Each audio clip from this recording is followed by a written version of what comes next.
content for him to just sing. And there's something very strange over the years. I'm talking from some fest early years, where he would come up and start singing, and after about 15 minutes I tune him out, because he does so many cover versions of so many songs that you love, and something strange happens 15 minutes into his performance. You start missing the artists who did the songs originally and say, why are they not here doing these songs? And you just tune him out, because 15 minutes of that is enough, and it always happens. The fact that he's a good singer, beyond question also, but he needs his own material for him to get to the level of a Freddie McGregor, a Dennis Brown, a John Holmes, Ken Booth, and people like that. Very, very important. And that is why I would encourage all the young people, do your own material. Write. And if you can't write, get people to write for you, because sometimes you can't be the dishwasher, the chef, the server, and the baker and everything like that. Some other people have to work in the restaurant too. I'll go over to you, Theo. International Night 2. I would say the few artists that I came to see, I'm very happy with. I'm just waiting for Freddie to close the deal, but I'm very pleased with International Night 2. What I enjoy is interpretation and his analysis and dissecting of the industry, and it proves to me that he knows what he's talking about, and I'm very pleased with listening and learning, you know. Sometimes you don't speak, you just listen sometime and learn. And it was a good lesson to listen at another side of the coin, another person's point of view that you never thought about, but makes Sharon, sense. have you got anything to add to that? No, just I agree with the analysis, and I think good management is so critical to the star's talent, to pushing it and directing it. And certainly I agree with having the talent start writing, learning how to write their own songs. It's very important. Okay. Right, does anyone have anything else to say about the whole 3 nights of Reggae Sumfest? In closing, I would just like to add that for 22 years of Sumfest has gotten to be more than just an entertainment spectacle. It's a place where we come together and meet people. And I thought about it earlier on, especially with the media fraternity. Over the years, a closeness has developed amongst many of the media practitioners here. And even if it's not a stated closeness, it's there. That when you come to Sumfest, the first thing you do on a Thursday night is you start to look around to see who is here that was here the last year and previous years and so forth. And sometimes when you look, you don't see some of the people, and you wonder and you hope that they're okay and that you will see them again. No, that's absolutely true. It's true, because over the years you do meet people and you develop a bond with them. And it's interesting that you said what you said, because we looked for you last year and we didn't see you last year. Indeed, I went to spend some time with my mother. And I'm sorry that I couldn't be in 2 places at once, because Sumfest is really something special. Sometimes you say you're going to stay home, and as long as you're in the island, it's very difficult for you to resist. It's a part of our culture here in Montego Bay. It's something very dear to us. What happened was we suffered a heartbreak at about 1992, 93, when Sunsplash just up and left. It was like you're in a relationship for a number of years, very dear relationship, and then all of a sudden it just was shattered. And the people who got together, Mickey Morris, Johnny Guzang, Mr. Dyer, Wal Crooks, Mr. Russell, Robert Russell, and all of those people, Lucy Lou, God rest her soul, and the role that she played in it, got together very quickly and said, look, there's going to be a lacuna, gap, huge gap in Montego Bay. It's the entertainment scene.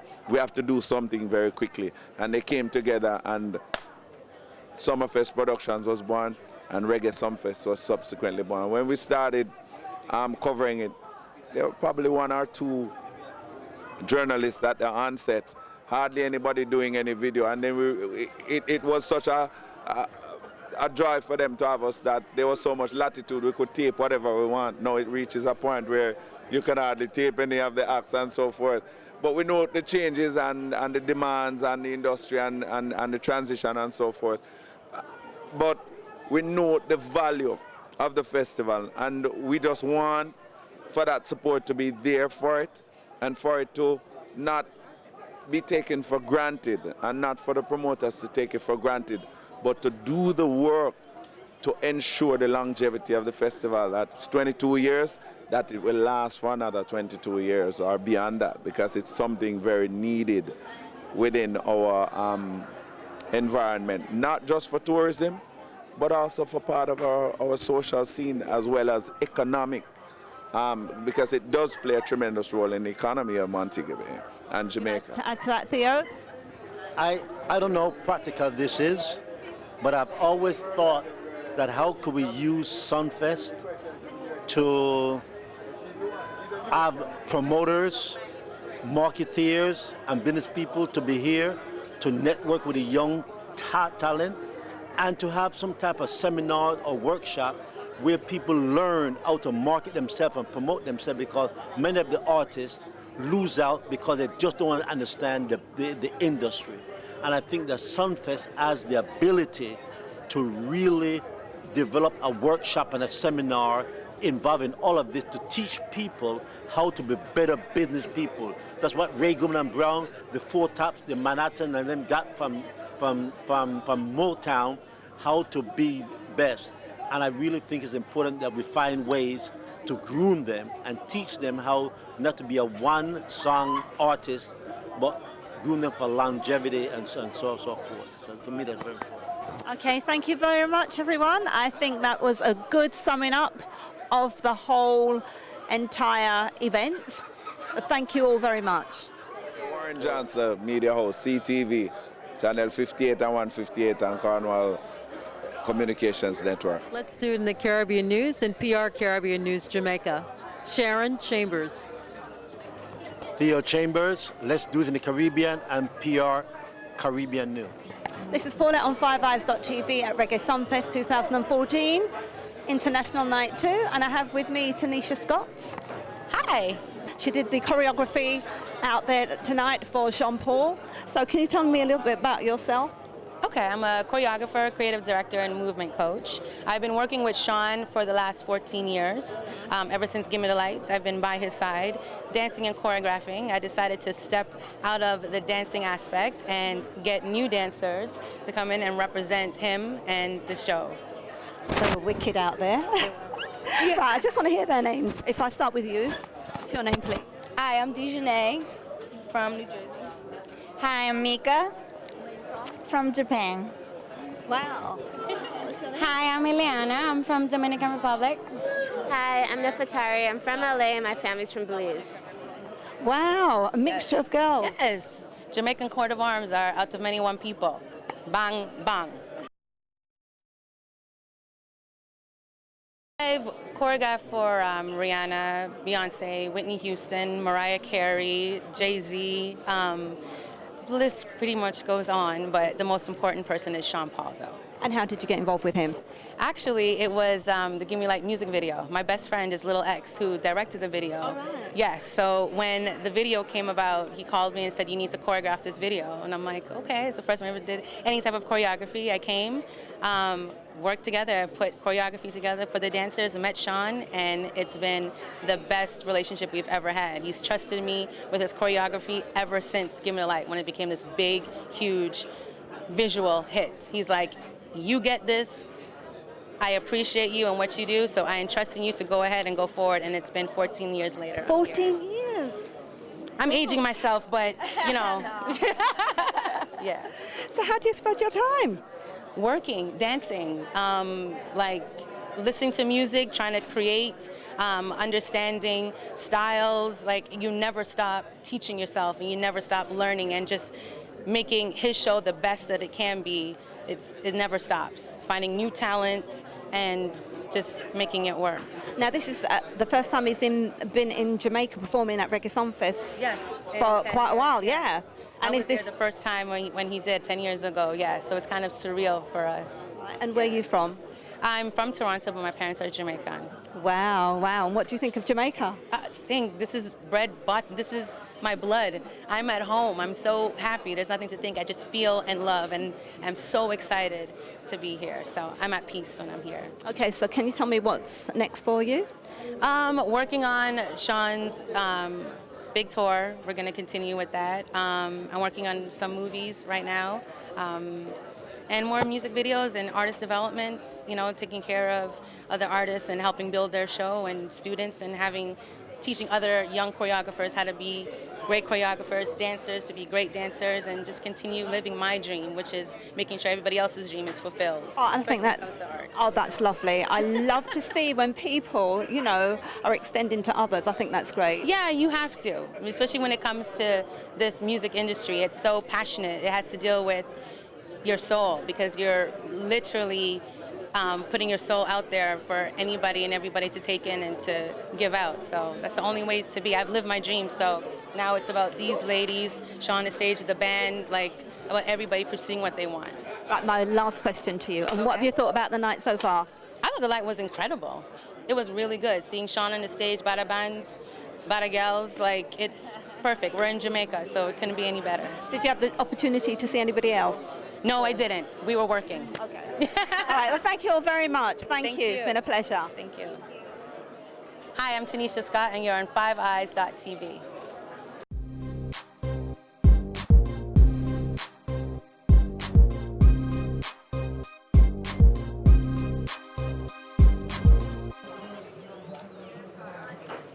Paulette here on 5eyes.tv, International Night 2 at Reggae Sumfest, and I have with me Mr. Jean-Paul. Hey, what's up? Well, you last graced the stage at Reggae Sumfest over 10 years ago. How does it feel to be back? Full circle. I mean, I've been doing 1 or 2 little appearances in Jamaica over between those 10 years and unadvertised things. Also, 1 or 2 charity events, but haven't done a full performance in a long, long time. Last time I did a stage show in Jamaica, I think was 2009, was down in Tivoli Gardens, Champion in Action. So I think that, you know, it's a great feeling to just return home. I've done so much work since that I've wanted to kind of just show the vibe of and you know what I mean, play for the people and put together a new band. So yeah, good stuff, good stuff. It feels good to come home. Yes, it was certainly excellent. Thank you. It was great out there. I just also interviewed your choreographer. Oh yeah, Tanisha. Very important part of my blessings, you know. In terms of, you know, when I first met her, it was just something that clicked. And you don't find that a lot in the business, especially when things were clicking for me musically. I found someone that clicked with me in a way that would enhance my show. So big up to Tanisha. She always injects, you know, the greatest love for Jamaica and respect for Jamaican dance in her work. And so, you know, she has Jamaican roots, but it's just something that has worked for me and worked for her. So big up to her, and you know. No, they were great. Yeah. They were great. So tell me about Afrobeats. Yeah, Afrobeats, you know what I mean? The new thing in the streets, the girl move them feet, you know what I mean? It's been years now that I've known certain artists from the territory, but the music is sounding a lot more to me like a mixture between dancehall and soca nowadays. Mm-hmm. And that's just such a full circle to me, because dancehall and soca is very Afrocentric. And then for it to, you know, sound like the same thing, it shows you our roots are still connected, and that, you know, I think it's time for music to finally do what it was meant to do, for bring the world together. And so, yeah, I got involved with artists such as Timaya, such as Fuse ODG, people that, you know, are showing me the vibe of the new Africa. And I mean, Tina, big up, respect you. I mean, there's so much places in Africa we've been to that are showing me love through dancehall and reggae music. And you know, I definitely want to return the favor if I can. I'm a big known figure nowadays, and this music, Afrobeat, is coming up, and I really like it. It reminds me of my own genre, and so giving love to it. Yeah. So what's next for Sean Paul? You know, still promoting the album Full Frequency. I'm producing right now. I have a rhythm called Full Speed coming out soon. Features me, Conscience, Mr. Vegas. Wow. You know, people like Denique, you know, different little vibes. Also promoting singles that I've done with other people, such as, you know, Major Lazer, Girl Come On To Me, I opened the show with that song tonight. Wow. We're getting performances here and there.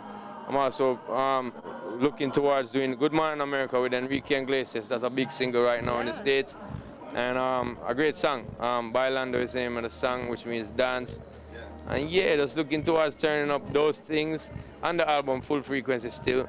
And tour out. I'm going Canada, French Canada, and the English-speaking side of Canada. And I'm also going to, what place name? South America, Colombia, and these places in the next month. Right, lovely. Yeah. Thank you very much for taking out the time to give me this Go interview. on and on. Hey, yo, it's Sean Paul alongside the FiveEyes.tv, keeping it very SP, you heard me. Dirty. Boom.